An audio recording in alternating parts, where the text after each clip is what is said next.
Yan, nagmamargarin dyan. Dito naman, nagbubudbud ng asukal. White sugar. Ayaw nila ng brown. Bakit kaya? Yun daw kasi ang original recipe sa probinsya.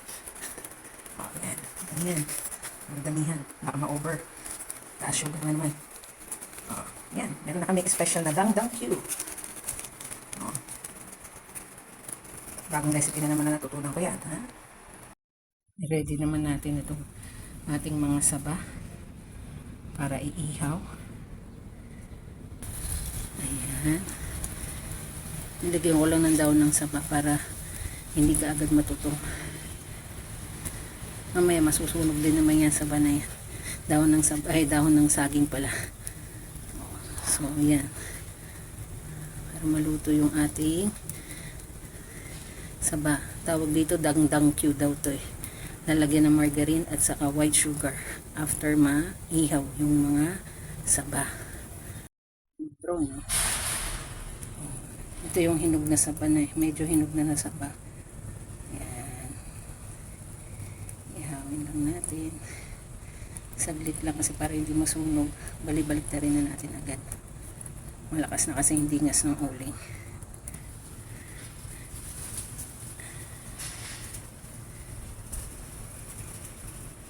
Picture na pala ito.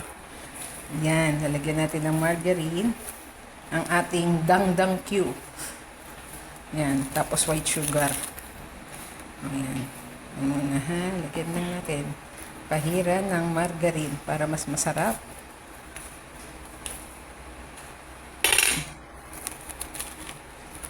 Ayan. Yes. Ayan. Ayan. Bubudburan natin ng konting white sugar.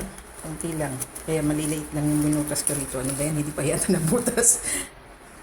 Ayan. Ayan. May lumalabas na. Ayan. O, yan. O, nakikita nyo na yung konting sugar lang. Ito yung banana Q sa probinsya ng Leyte. Eastern Visayas pala. Eastern kayo. Ayan. Ayan. Konting asukan lang. Tapos inihaw na saba. Kung hindi baka maparami. Yung mga senior bawal kumain nito. Pag sumobrang tamis. Ayan o.